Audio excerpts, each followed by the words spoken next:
And now, ladies and gentlemen, we move on to the next and the final panel session of the day. Panel number 4, which talks on cloud and infrastructure security, the risks, the threats, and the challenges. And without taking any time of yours, I would like to call on the honorable panel members. Please help me welcome, joining first on the panel, we have Mr. Sandesh Jadhav, Global Data Privacy Officer from Wipro.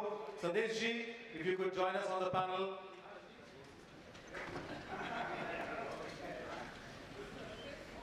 Sandesh ji is joining the panel first. A big round of applause to him. Mr. Sandesh Jadhav, ladies and gentlemen, from Wipro, joining again on this cloud and infrastructure security panel. Joining next on the panel, we have Mr. Nitin Dhingra, CTO from Indira IVF Hospital. A big round of applause to Nitin ji. Mr. Nitin Dhingra, ladies and gentlemen, from Indira IVF Hospital. Joining next in the panel, we have Yogesh Kulkarni, CISO from Crompton Greaves Consumer Electricals. A big round of applause for Yogesh Kulkarni. Can we have Yogesh ji on the panel, please? Mr. Yogesh Kulkarni, do we have Yogesh ji here?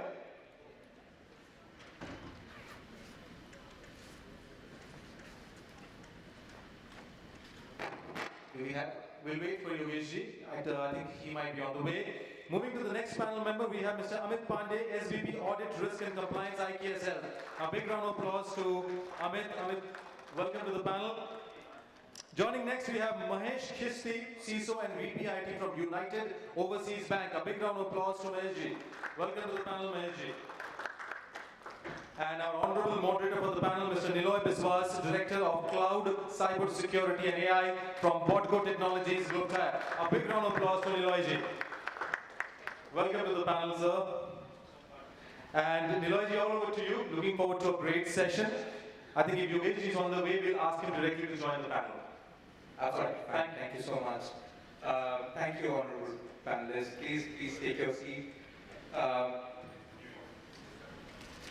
What I kind of wanted to say before I start this particular panel is, this one kind of from the morning, what are the panels that I have been part of, sounds more like kind of back to basic, right? We have had very advanced configuration discussion on the data security part of it. We have had discussion about AI, which is like the trending things right now. And while right now what we are going to discuss is more about the basic fundamental cloud security. But nevertheless, we have to take it under consideration that not every organization have made this journey. There are a lot of questions around exactly how this transformation is to be made, especially when the landscape of security is ever changing, the requirement of compliances are ever changing.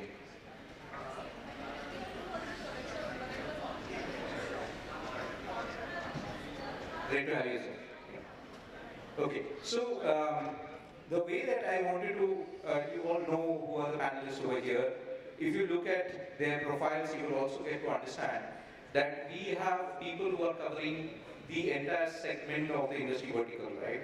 So we have Sandesh who is covering from a Wipro standpoint, he is a data security officer, plus he has been working along for multiple verticals. So he's across many verticals. We have got, Nitin ji, who is part of IVF, which takes care of the healthcare. We have Amit from healthcare as well, IKS, and then we have got BFSI being covered by Mahesh ji, and we have got Amit from Crompton, and Yogesh from Crompton, my apologies. Yogesh from Crompton, so that kind of covers the consumer part of it, right? So, so all the industry verticals from that point of view is being covered over here. Now, to begin with, very quickly, I wanted to talk about the cloud journey, and all of you are pretty much aware of it. There was a time when cloud was something which propelled the industry, right? You need to have a quick deployment, you went to cloud. You wanted to do a scalability, you had gone to cloud. Then there was a phase when people realized that cloud itself, going to cloud itself is not good enough. There are a lot of other factors which are coming in from a compliance point of view, from the cost point of view, and that kind of created a reverse trend on the cloud. And now again, we are back on the cloud journey again, right? So at this time, we are coming back with a big bang of security and other compliances on top of it. Now, I would like to start this conversation with Nitinji, especially on the healthcare part of it. Um, Healthcare, especially IVF, right? It is such a critical and a compliance-oriented field.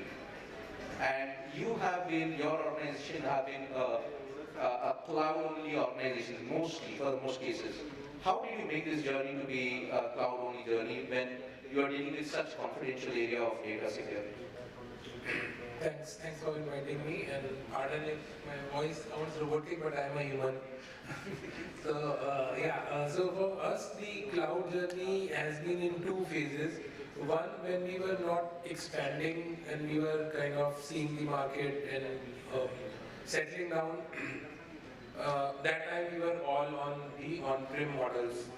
And then once it was clear that country is going through a massive transformation in IVF has a future expansion things, and we worked in our boardrooms that the expansion will happen, the number of hospital chains, the number of hospitals will be increased.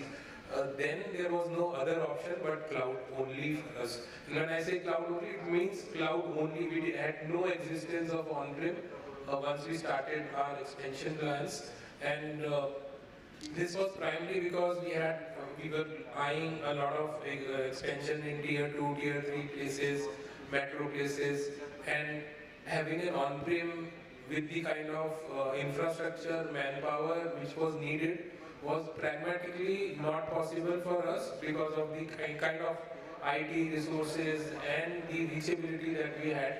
So cloud only worked for us to match the pace at which the expansion was happening. Also safeguarding us, like you said, the security, because on-prem we'll have to do a lot of fixes, but on cloud there are patches, there are versions, auto upgrades happens. So from that perspective, we moved with the journey. And now, the stability at cloud is at a decent thing. What we are now exploring is going back to the on-prem things, and there are various case studies because of which, not 100% of that, but then in few specific pockets, I think we'll have a more discussion around it, we'll explore those things later.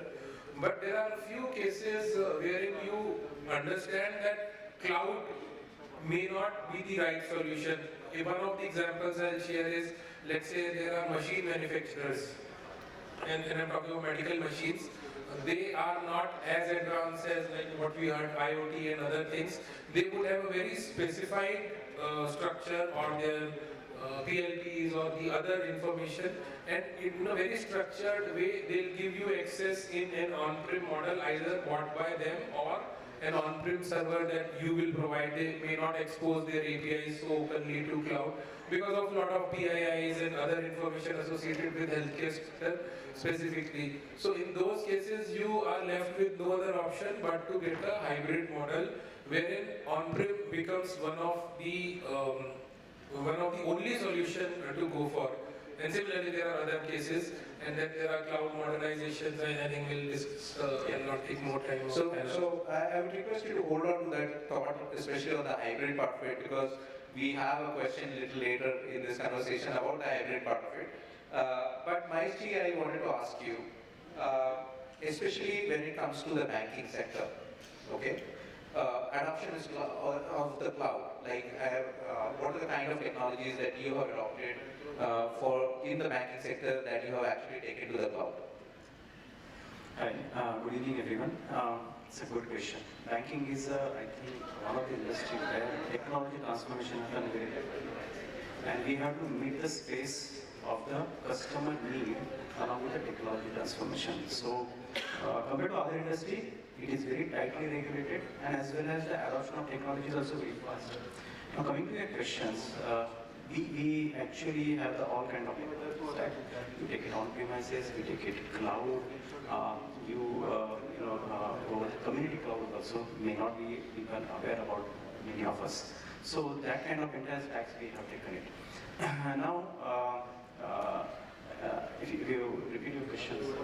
Yeah, so basically adoption of cloud in the banking sector, where have you adopted?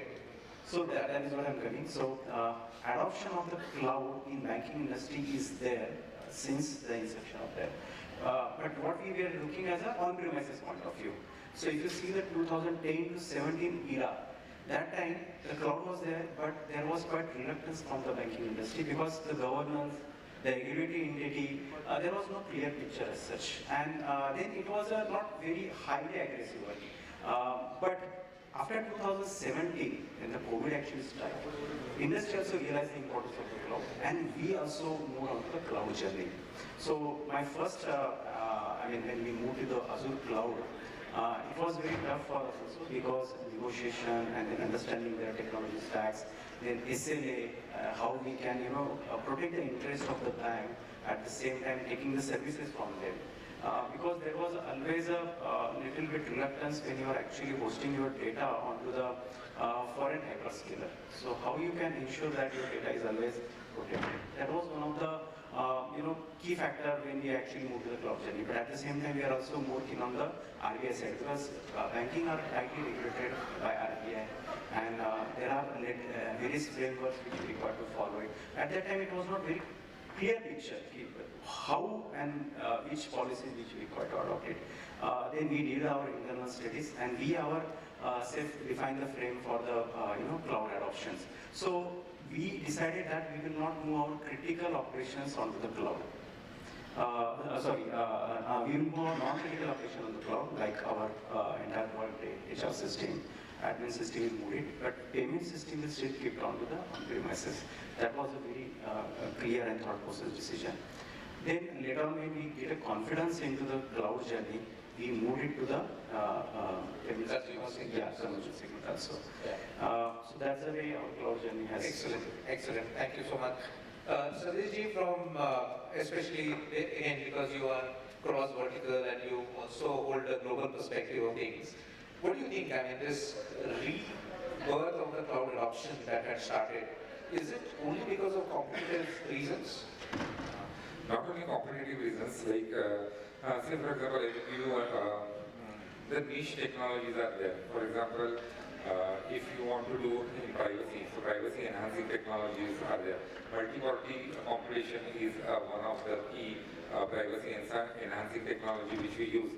So any small organization which do not have big setup of their own infrastructure or own data center, whenever you want to run any solution across the globe, then you should set up your own data centers, like almost more than 150 to 200 data centers. That level of scalability you need to develop. So are you going to concentrate on your niche technology, for example, like multi-party competition or masking or tokenization or hashing? So one of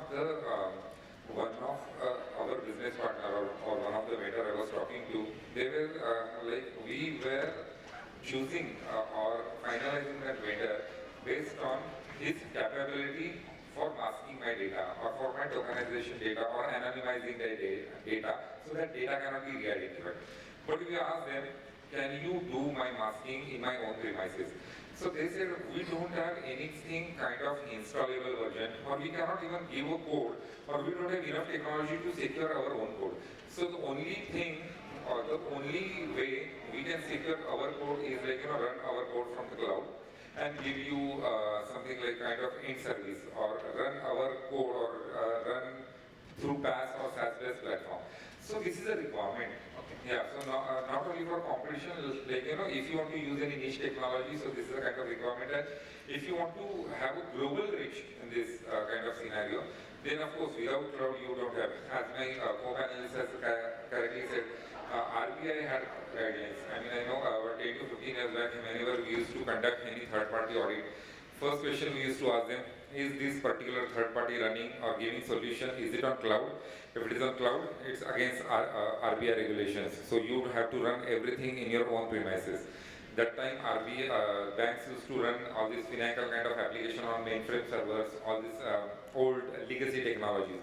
But since now the technology is evolving, every one of them are using the mobile apps. The mobile apps are not only going to connect to the MasterCard or Visa card they are now going to connect to various UPI platform or through various payment gateway. If you want to have this kind of ecosystem, then without cloud you cannot achieve It's it. not possible. Yeah. I agree. So I'll just continue that question and ask you specifically, again because of your global view of things. What is the global trend or top global trends in cloud security? What are the things that's happening now? Yeah. So key management is one of the things. Now countries like China, there are very few countries who are not allowing BYOK, like bring your own key is not available for the countries like China.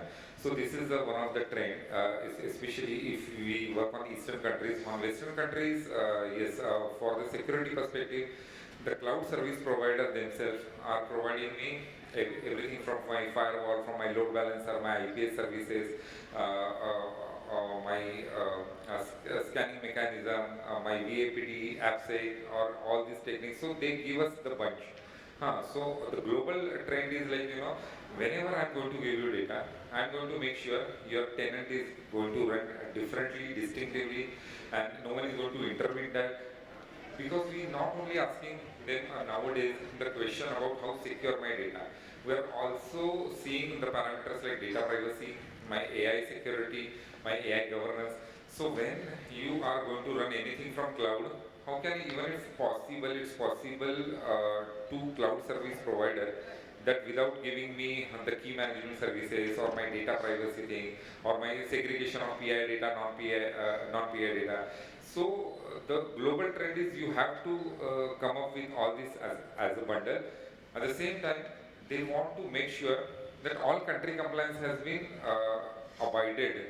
Like if any one company, say for example US Bank, who are having their data center, their BCBDR is running in EU and their consumers are spread across the globe. So they are also making sure that data privacy measures are going to get abided. So if there are a few specific country-specific requirements are there, like EU Cyber Solidarity Act or DORA Act or DORA Resiliency Framework. So these cloud service providers are also making sure so they are compliant to it, and then they are going to extend their services. Understood. That kind of brings me to a kind of connected question. If cloud itself, cloud providers itself are providing all the various security controls, what about specific security providers like Palo Alto, Fortinet, who also have a cloud stack, right? And many of the customers also use their stack. So, are their solutions still being relevant, or it's going to be taken over by the cloud players? No, so there are two places, right? The CP, customer premises equipment, and so my customer premises equipment, I can always have that Palo Alto kind of solution, Palo Alto, checkpoint and all. And at a cloud level, say for example, Microsoft Azure, AWS and all, so they might use or they might partner with Palo Alto or because the trend which I've seen is all these OEMs, they have started integrated their solution with this public cloud service providers. And even their solution have started turning on the cloud. So if previous like 10 years back, if I want to install SAP, I need to have Oracle or SQL in the backend, and then I should have the HP or kind of VMwares. So I should calculate all this entire infrastructure and then I'm going to create my solution. But now even Palo Alto or Checkpoint, they know that the people or the consumers or the end customers, they are using the cloud, the PaaS or the SaaS platform, or they're even SAP kind of ER kind of solutions are cloud-based. So they also started making the products which are not only hardware-based, which has been specifically prepared for customer premises equipment. They have also initiated the cloud-based solution. Now, if you see, Checkpoint is giving the cloud-based solution. So they have stopped working only between 0 to 4 layer. They have started adopting. Adaptability is the key. So they have started adapting themselves between 5 to 7 layers. Absolutely. I think, but still that journey is going to be becoming tougher and tougher day by day, because more of these technologies will be adopted by the cloud players. Now, just to continue on that, Yogeshji, I had a follow-up question. In your area, especially on the consumerism part of it, you must be working with many third-party people who are providing you different solutions. What is your view on supply chain attacks, especially when it comes to the cloud security part of it? So basically, considering the evolving threat landscape, so cloud security is taking the center stage of that. because especially in the manufacturing, the IT, OT, and IoT, they are converging together. So first trend I can say is about the zero trust architecture from the trend perspective. So wherein zero trust, because since the data is accessed, rather resources is accessed from anywhere, it is not only from the specifically through the perimeter, because now the perimeter is no more, protecting perimeter is no more enough, not enough. So zero trust architecture will ensure that through the continuous verification, and also it will secure your workloads, as well as secure your systems which are geographically spread across the different plants. So that is a zero trust architecture. It will also protect your lateral movement from the plant perspective, as well as the ransomware based attacks onto your production systems like OT systems and all.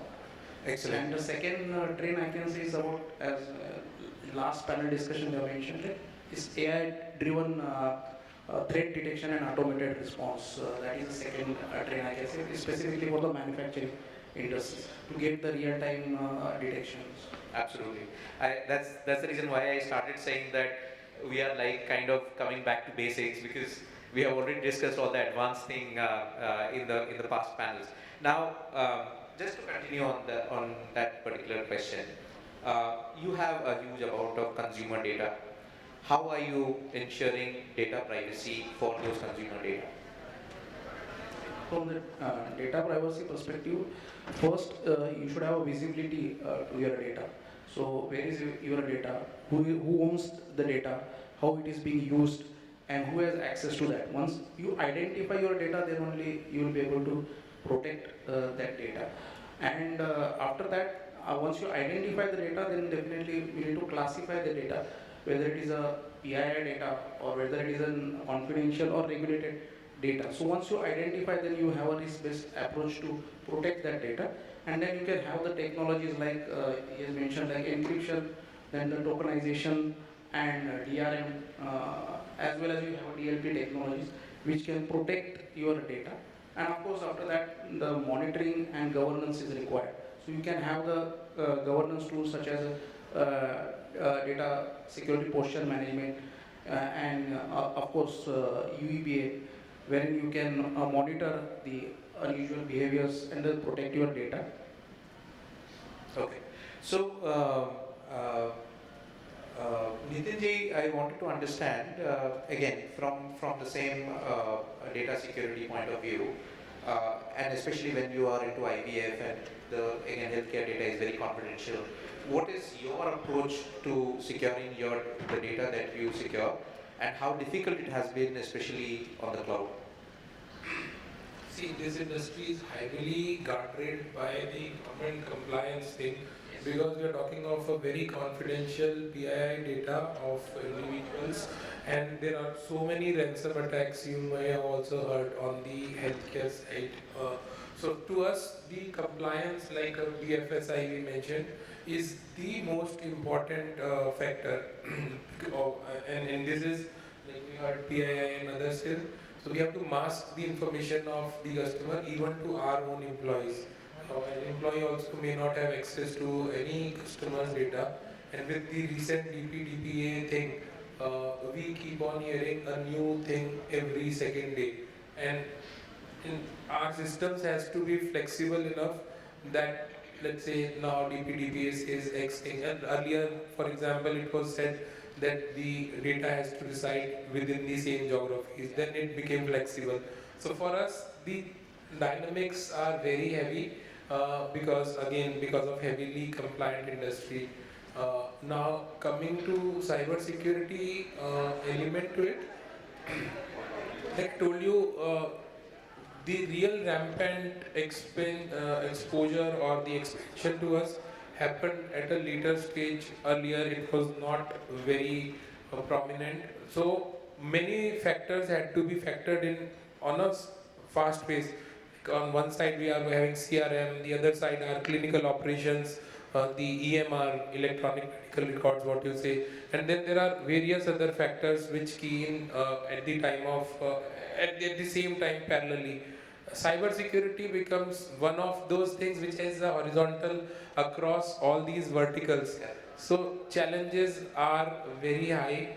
It's not easy or a cakewalk thing. I'll be very honest because I'll tell you one example. When we was doing our MDMs, we did a POC on a SAML thing directly with MDM.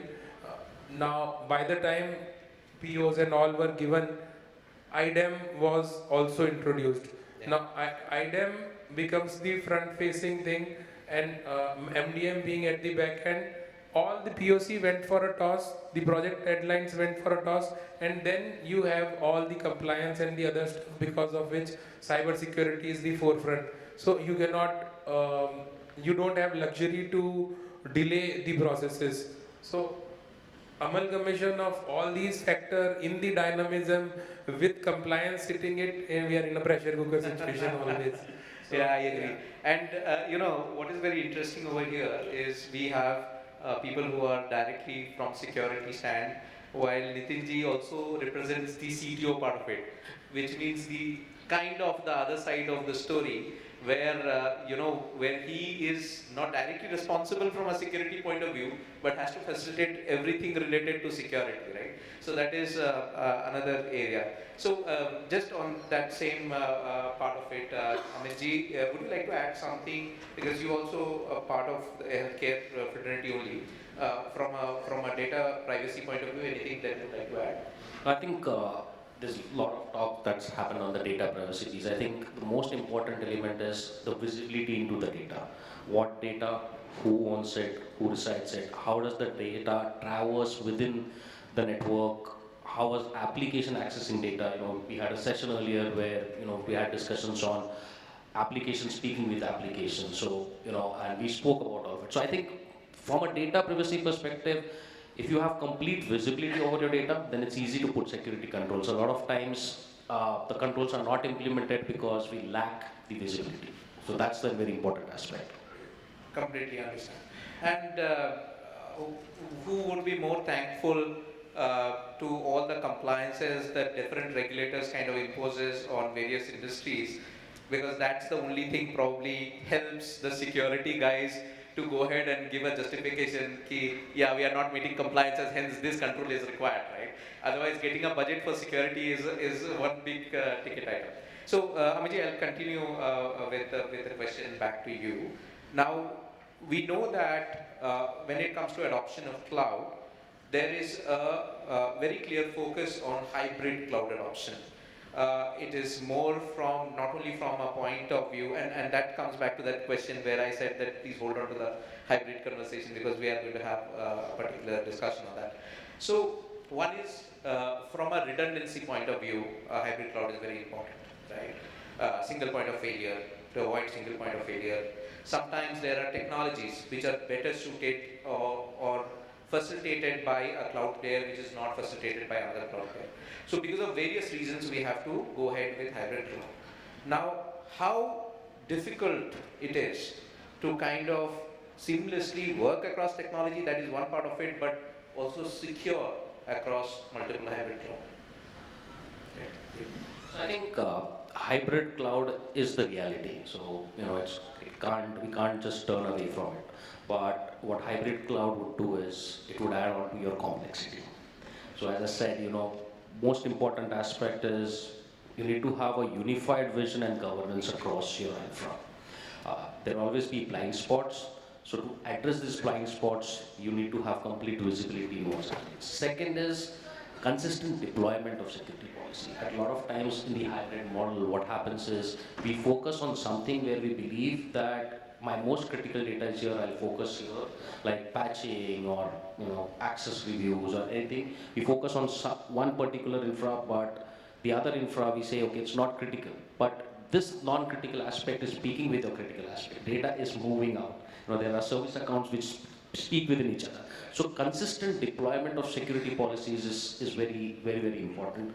And I think, again, data privacy, so data keeps on moving, so what are the regulations around it? In a hybrid model, it's very important to understand, and especially for organizations which are global, it's very important to understand what are the restrictions, geo restrictions in terms of data. So, unnecessary replication of data, or just for the sake of backup, moving data from a particular location to another, which is not allowed from a regulatory perspective. So I think these are the major three challenges which makes it difficult from a security perspective, and that's thing needs to be addressed. Absolutely, absolutely. Would you like to, Nitinji, again touch upon the hybrid environment that you were talking about? Yours is very interesting because of your requirement of the business, you have to adopt to the on-prem version of it. So how do you kind of secure between cloud and on-prem, and especially for such special devices that you work on? Yeah, so hybrid cloud, by definition is cloud A service provider, cloud B service provider, and the on-prem, broadly speaking, like this.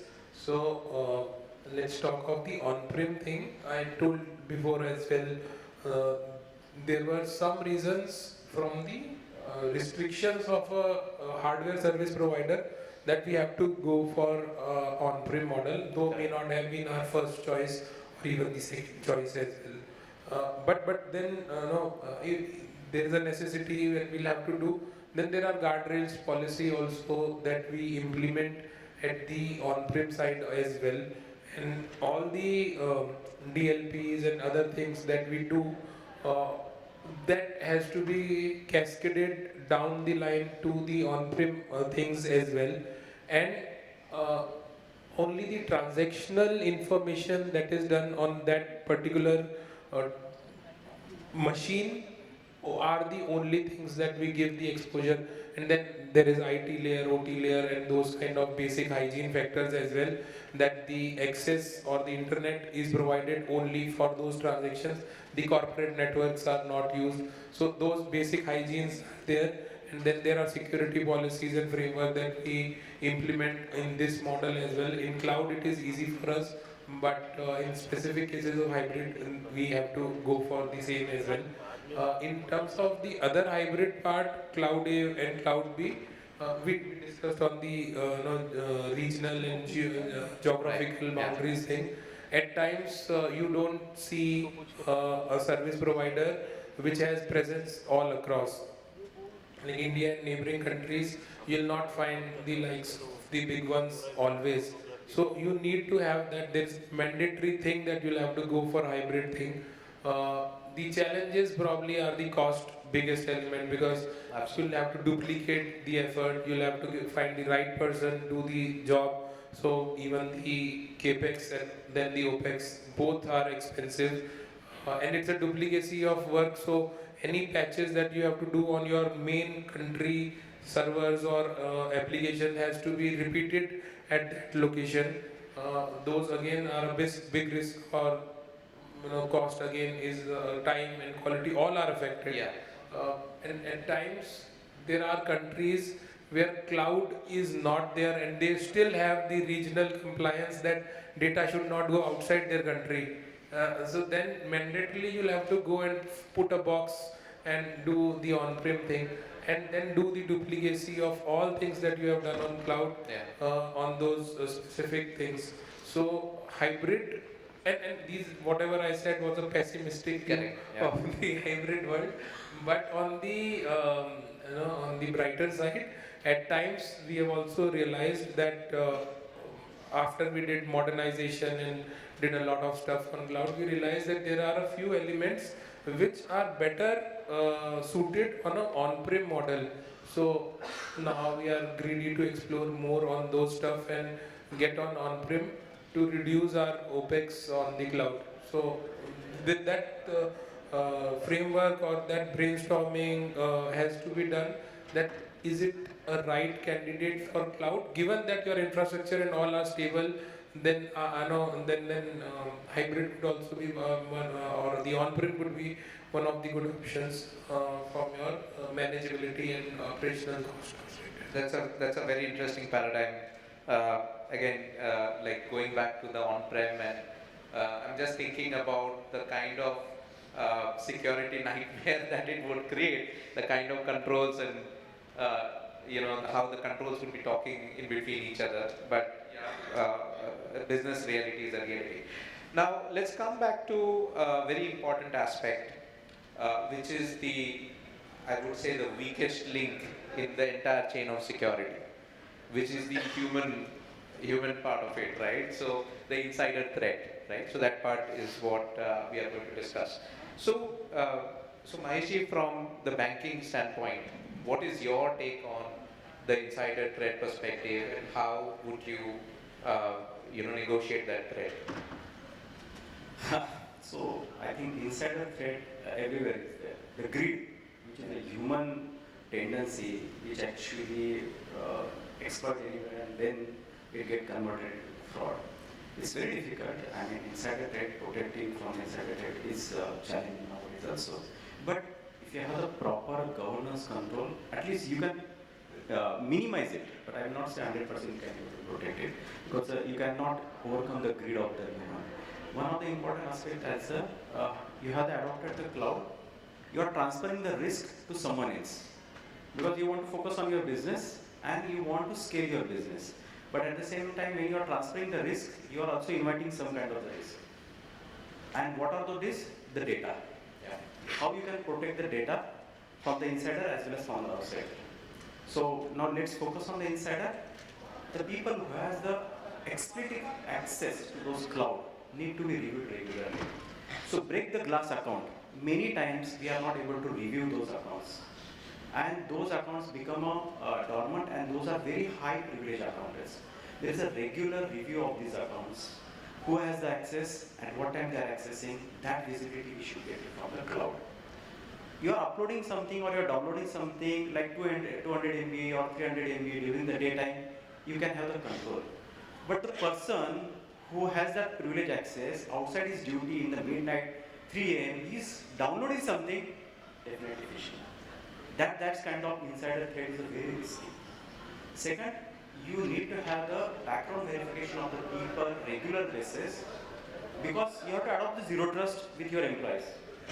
You cannot go that this person is reliable. We are given some access to them. He is reliable and he will ensure that organization. No, we have to adopt the zero trust. Whatever it may be, from the top down approach has to be there, that we will ensure that nothing goes without checking it. That's important aspect we need to take care. Again, from the insider point of view, the controls where privilege identity, PAM, identity, various tools are available nowadays, and all of us are aware about it. But are we checking the effectiveness of those tools? We are just putting it, but we are not checking the effectiveness. That is where it called as a CRISA, Key Risk Compliance and Assessment. So we need to have the controls on effectiveness of these tools. So who has access and how these are configured? Are we ensuring that these tools are actually lying into the right people and there is effectiveness in testing? I'll tell you one of the example.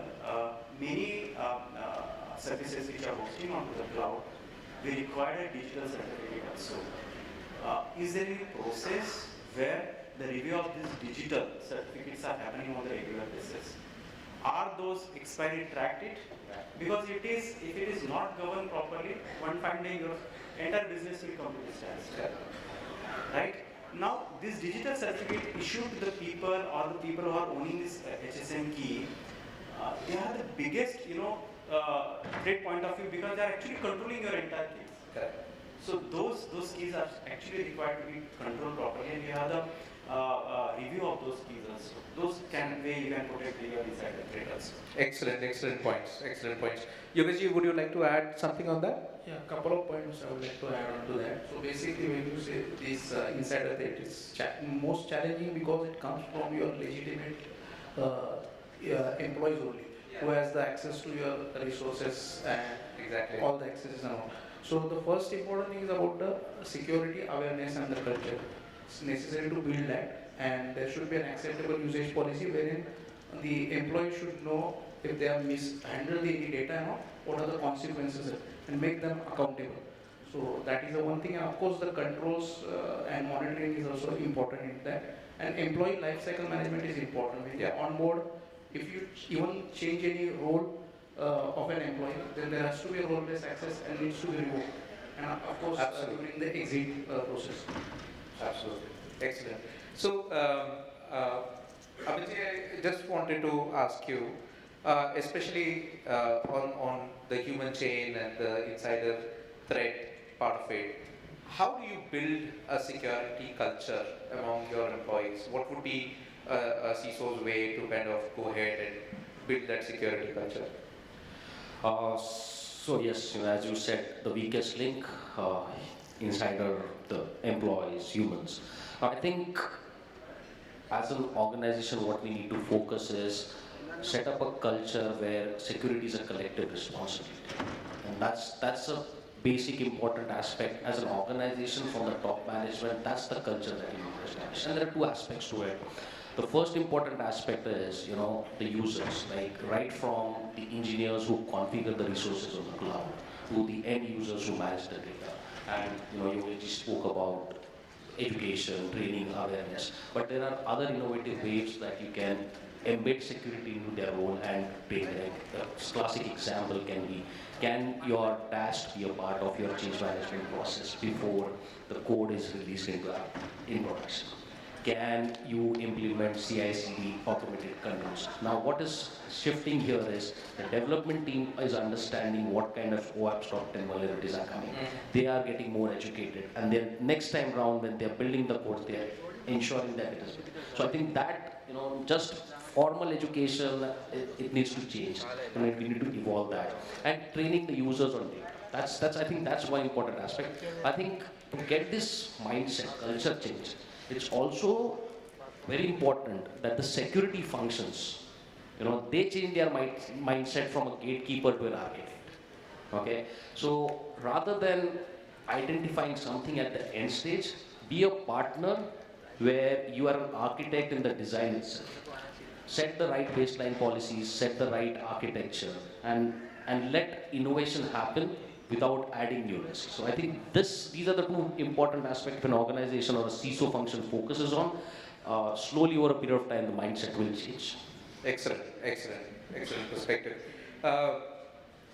Sandeshji, all of us have spoken about the challenges in cloud and adopting to security standards. According to you, and I'm looking for industry across kind of a view. What are like the top 5 challenges in adopting to cloud security? So cross-border data transfer is one of the major challenge. The AI integration, AI is a new era, is my second challenge. Cloud sec is another challenge. Whenever we are performing data privacy impact assessment or AI impact assessment, that time we have someone from cloud sec perspective, that what kind of security, because cloud is not working in a silos or in a standalone. It's a cohesive of entire supply chain. So the supply chain is another risk. Third-party vendor risk management. Yeah. So even if I'm going to put one application on the cloud, how many supply chain participants are there? Though we need to conduct the risk assessment on them as well. Yeah. Whether the data is only going to reside in one cloud or in multiple clouds, the hybrid cloud, that is another challenge. And the data security posture, like data ingress, data in motion. Right. There are other parameters like encryption, masking and all, anonymization, pseudonymization. I can put everything to my data ingress, but what about data in motion? But when I'm working on data in motion, there are security parameters or security can be implemented for that as well. But then there will be delay, jitter, everything accessing. Like say for example, security exchange, and currently our government has opened the gates for doing investment in other stock exchange as well. Like sitting in India, I can do investment in S&P, NASDAQ, like New York Stock Exchange. Consider, and I'm going to put up all the data protection, data privacy measures for the my data in motion. What is going to happen? Am I going to achieve the results? There are BPOs, KPOs. India has started with this BPO and KPO and LPO industry in 1998 or almost at 2000, almost 25 years back. It's still flourishing. and we are still going at a way because previously only EU and US companies used to transfer data to us, but currently entire globe, including UAE, KSA, like Saudi Arabia and all, Japan, all countries are transferring data to us. What about the data capacity and the capacity management and the accessibility, the speed, delay, jitter, everything getting consideration of all these things, how I am going to manage the data protection or cybersecurity measures for the data in motion. So that is my another challenge. So like this, there are multiple challenges, and whenever cloud are they are running instances from one location. My geography is getting changes and my data privacy laws are getting changes. Yeah. My AI laws are getting changes. Say for example in US, if I transfer from California to New York from Texas, I need to get abide to 3 different data privacy laws. So this one of the major challenge of the cloud is abiding of the data privacy laws.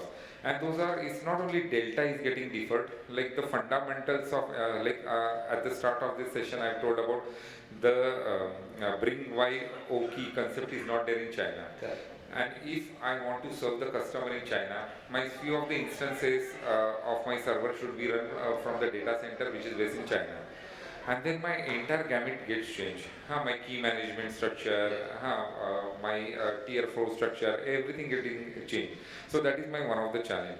And then my cloud security is not only under the ambit of data security law or data privacy law, it also has to abide by the something called as TRI, like telecom laws, Yeah. the ISPs law. Now EU Cyber Solidarity Act is talking all about the ISPs, the rules and regulation and the cybersecurity measure which needs to be abided by the ISP, data center service provider, including his telecom network across the globe. So when I talk about data center or cloud, and then again, so these are the all technical and regulatory and legal aspect. What about the geopolitical risk? So we all know the case of Naira Energy. Yeah. And in case of Naira Energy, what happened? Like Microsoft has just locked the data of Naira Energy. And why? Because though it was in cloud, Yeah. my cloud instances was running from India, but cloud management company was someone who is cross border and who is not having good terms. I mean, historically we always had a good terms between US and India, but now because of the situation has changed between the Russia and Ukraine, we support Russia, US support Ukraine, entire my geopolitical canvas got changed, and this is one of the major challenges of cloud. Yeah. And thankfully in our India, like as a country, we are having many of our organization or many of our companies are getting into cloud service providers. And we, 15,000 crore deal has been signed between Adani and Google. Reliance has signed a deal between NTT. So the good change is happening. I think after 3 years down the line, if we are going to have the same discussion, we are going to talk about the advantages of cloud and the advantages of cloud by the Indian service providers. Excellent. Yeah, absolutely. Excellent perspective. Thank you so much, Sandesh. I would keep some time for the questions from the audiences, but before we get there, one last question for each of the panelists. Tell me about one non-negotiable security control that you would like to have to secure your cloud. So we can start from Yogesh. So the question is one non-negotiable security control that you would need to have to secure your cloud. So data classification protection is Next. Data privacy and AI governance, so regulatory and compliance aspect of it, to get myself protected from these heavy fines. Absolutely, absolutely. For us, the government compliance becomes as the paramount thing. So data compliance, privacy, PII, those are the non-negotiable things. Excellent. Well, I would agree to all three of them, but to add on to what they're saying, I think identity and access management Yes, very important. very important. Zero trust. Yeah. I think my perspective from cloud point of view is the data sovereignty. This is very, very crucial aspect. You just see down to the 2 years line, every company will have the threat from the Naira and Microsoft kind of incident, we must look towards moving our own service provider and data storage in clouds. You cannot rely on these people. I'm very blunt and honest with you. If you see the Cloud Act and Patriot Act of the US, the US has given a extreme rights to take the data wherever it is. Yeah. Now most of us are hosting our data on the Azure, AWS, everywhere. Yeah. And they can share their data at any point of time to the US, which is one of the biggest risks. We have to think about how we can protect our data and remain in the country. Absolutely. And we should move towards the sovereign cloud. That is a community cloud services. I tell you, in 2021, I personally visualized this kind of threat to us, and we moved our entire payment system from one of the reputed cloud provider to community cloud services of the IFTAs. Okay. And that is where I see that we need to think. Excellent, excellent. I think very well said. That also goes to the point that Sanjay was also making with all the investments and the focus on data, especially when it comes to the cloud hosting in India. I think the kind of focus that is there, the investment that's being made, it is just going to be a reality in the very near future. And interestingly enough, when I started this conversation, I was actually thinking that this particular should have been the first one to be there, because it's like back to basics. But now when I am ending this conversation with the panelists that I have, and the kind of summarization that they have done across the threads which are there in cloud security, covering governance, covering AI, all the aspects of cloud security, I think we also kind of summarize what happened in the other panels very, very nicely. So thank you so much, panelists. Thank you for your insight. It has been a privilege to host all of you today. Thank you so much. I kind of open up for any questions that anyone might have. Please pass on. Absolutely, absolutely. I think, but before that, a big round of applause, ladies and gentlemen, to this fantastic panel on cloud and infrastructure security, risks, threats, and challenges. Fantastic job done by all the panel members, and special thanks to Niloy ji for wonderfully moderating it. Yes, we do have some time for the questions, so we open the floor. I request each and every one of you, if you have a question, please raise your hand. We will pass on the mic to you, and please try to keep it one question per person, and to which panel member you would like to have that question. So any questions from the audience? Yeah, can we have the mic?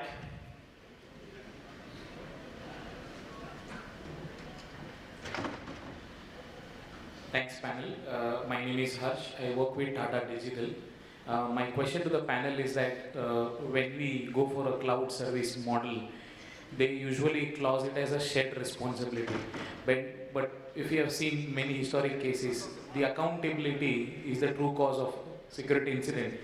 Then the cloud providers backfire, and the word called shared responsibility is no more there. So in the real world, where we are moving toward more technology coming in place, do you guys think that we need to put more pressure legally, clausefully, on a term of shared responsibility perspective, like accountability is both of us, not just the customer if you're using your service?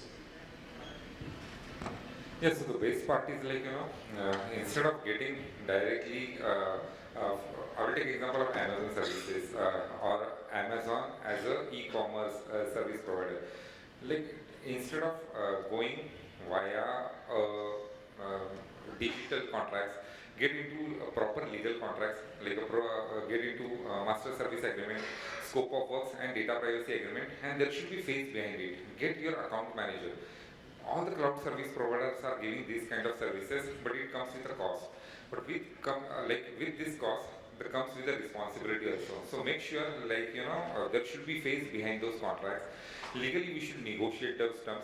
The penalty clauses should be defined that if this particular data sets of mine, or if my data getting leaked or data getting breached, and write it very precisely, like incident response, the data breach response, the root cause analysis should come to me within how much time. Thankfully, our DPDP rules are talking about prompt response. Like if you start comparing our DPDP Act with the GDPR or CPRA, they have given a timeline of 72 hours. But here we have given a 72 hours for RCA report, like root cause analysis report, and prompt response. I was under impression that it should be come very strongly with a certain guidelines of CISOs, but that has not come. But I think eventually once data protection board has been formed, it should come. And these kind of terms and conditions should be there in our master service agreement, data privacy agreement, data privacy addendum, as well as scope of work. So if you do this, the accountability will get transferred. Cyber insurance is one of the part which we are not so much talk about, at least in India. But like there are underwriters, very good underwriters companies are there, and if we can utilize these companies for writing the good cyber insurance clauses, so that it will be beneficial for both the parties. Because cloud service providers are the one are facing the data breach kind of incidents almost a week or almost a month, and if even they will go with this cyber insurance kind of thing, and the responsibility will get shared. So this is my view, and of course this is the best standard practice which I've seen US and EU companies are following. Then why don't we also should start following the same? Thank you so much. Thank you so much for answering that question. Any further question from the floor you would like to take? Yeah, sir, I request you to kindly raise your hand. We'll get the mic for you.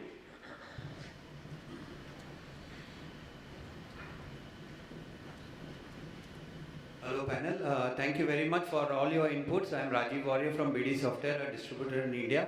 I've seen that most of the CIOs, CISOs and most of the companies in India mostly adapt for the foreign technology. Like Mahesh just touched upon a small point about made in India.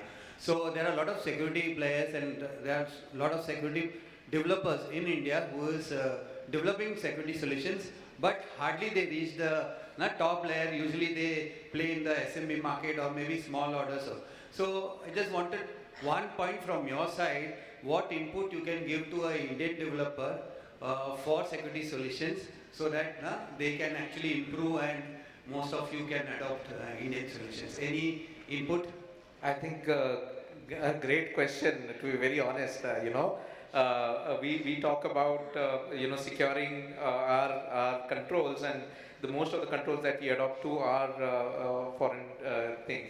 So from my point of view, the way that I see, and I would also ask the panelists to kind of join. The fact is, the only way you can get a trust of any organization adopting to a technology, whether it is an Indian technology or developed across, is to benchmark yourselves across global technologies. So I would say that they will have to go ahead and put themselves out there, benchmarking themselves with the global players and earn their space. Yes, definitely there should be a play for the community to kind of help them to bring up their technologies to that particular forum. But there is nothing else which can comprehensively put their might or capability if they do not benchmark against those technologies. And that's my take on it. Yeah, and you need to foresee. Say for example, 10 years or 15 years back, the AI cars, the automated car has came in the market. So our solution, like cybersecurity solution, Indian cybersecurity solution was concentrating only BFSI sector. You need to see the IoT, IIoT sector as well. We hardly have any security sector, security solution for IIoT. Now we are quantum. Within next 1 or 2 years, we are going to have quantum era. How many Indian OEMs or Indian cybersecurity solution companies are thinking about quantum? We already have AI governance. How many companies of India origin are thinking about AI security? Think why don't we people think of the future? We means even I'm in India, so I'm a part of Indian company. We have recently attack of in Delhi airport of GPS spoofing. When we are going to have our own GPS, like we are going to have a Navic, but this Navic is not adaptable to everyone. Everyone is not getting Navic. Only our Indian Air Force is using Navic. So when are we going to foresee the things? So first of all, we need to foresee the things. We need to think across the industry, not only BFSI, finance, security, exchange. No, we need to think about IoT cars, IIoT. We need to think about aviation industry. We need to think about GPS, telecom, everything. So if we think like that, then of course there are buyers in the market. So think about the future and not think about the existing technologies. So this would be my take. Thank you so much, panel members. And now I would request the panel members to kindly be seated. And I would like to call on stage Mr. Dipankur Agarwal, EVP Customer Success and Products from 42 Labs to kindly do the honors. Thank you so much, Dipankarji, for doing it. Welcome on the stage. And we'll start with the first felicitation of Mr. Sandesh Jadhav from Wipro. Can we have the certificate from Mr. Sandesh Jadhav?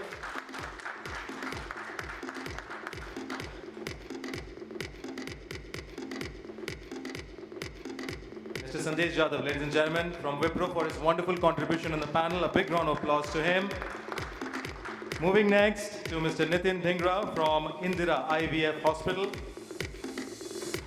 A big round of applause to Nitinji for his wonderful contribution in the panel session.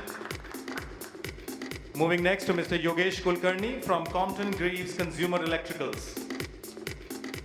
A big round of applause to Yogeshji for his wonderful contribution in the panel. Moving next to Mr. Amit Pandey from IKS Health. A big round of applause to Amitji for his wonderful contribution in the panel. Moving next to Mr. Mahesh Kisti from United Overseas Bank. A big round of applause to Maheshji for his wonderful contribution in the panel session.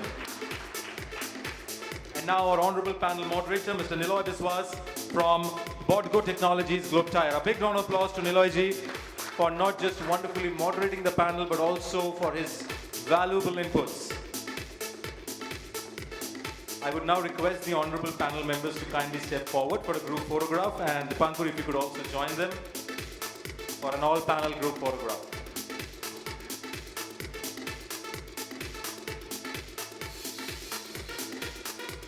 So, ladies and gentlemen, that was our final panel session of the day.